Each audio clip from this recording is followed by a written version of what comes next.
حواديت زمان. هات سماعاتك، غمض عينيك، ويلا بينا نسمع الحكاية. اسمعوا وعوا. كان يا مكان في قديم الزمان وسالف العصر والأوان لص من اللصوص دخل بيت امرأة عجوز، وقبل ما يمد ايده وياخد حاجة حست بيه فقالت اوف، ازاي قضيت العمر ده كله من غير ما اتجوز؟ لو كنت اتجوزت وانا صغيرة كان زمان عندي 3 اولاد، وكنت سميت الكبير بكرا والثاني عمرا والثالث سكرا، وكان زمانهم لي عونا، كانوا يبقوا جنبي يسندوني، وكان زماني طايرة بيهم فرحا.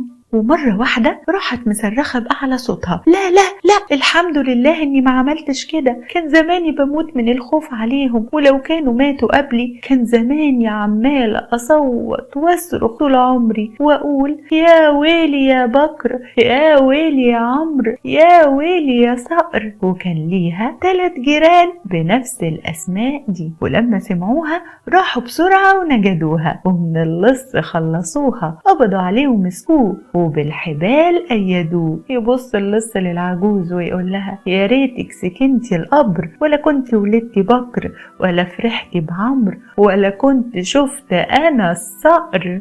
وبعد أن مضى ما مضى وكان ما كان تنتهي الحكاية ولا يتوقف الزمان.